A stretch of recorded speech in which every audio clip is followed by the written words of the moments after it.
আজকে নায়ক সব পেজে 2 লাখ ফলোয়ার পূর্ণ হয়েছে, এই জন্য আমরা কি যে রাস্তাঘাটে তো কি কি হয়েছে তোর সমস্যা কি? এটা নায়ক সব পেজে 2 লাখ ফলোয়ার পূর্ণ হয়েছে, এই জন্য সুমাই আঞ্জুম আপু আমাদেরকে একটা কেক উপহার দিয়েছে, এটা আমরা কাটতাছি। কেক উপহার দিছি রে, তোমরা কাটতাছো পালা কাম। আমারে একবার তো আমারে কইতা যে নায়ক সাহেব তো 2 লাখ কইছে তুই সেলিব্রেশন করবা। তো তোর আমি কল দিছি না, তোর নাম্বার বন্ধ কর। বন্ধ নাম্বারে কল দিলে বন্ধ থাকতো না, কি থাকতো? তো তুই সব নাম্বার খোলা রাখতে না। এই যে আমার লোক কেন ঘুরে আর বলাইছে এই যে কি তোর সমস্যা কি? তোর লাগেও তো কেক আনছি, তুই এটা লো। কিংরা বিবেক যে 1 লাখ ফলোয়ার হইছে, এরে এটার মধ্যে দেও দিব কেডা? এটা কাটবো এটা। 5 টাকা একটা কেক তো কাটা হইছে না, কিংরা বিদে 1 লাখ ফলোয়ার হইলো।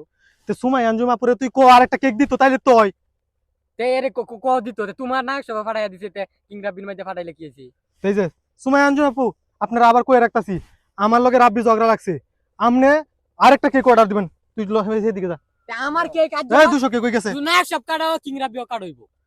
কিং রাব্বি হন কাটুন যেত না। কেরে কারণ যাইতো না, কারণ কি? তে বাঙ্গেল সব। আরে আবার ভাঙি তো, সব পুরাইলো। আগে নায়ক সব কাটতে লই।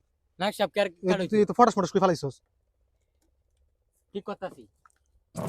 এইটা লো। কিংরা বি কাট হইলো, নায়ক সব কাট হইবো। আগে নায়ক সব কাট হইব, পরে যদি সুমাই আপু আবার অর্ডার দে, যদি তোরে স্পন্সর করে তাইলে আবার কাটবাম।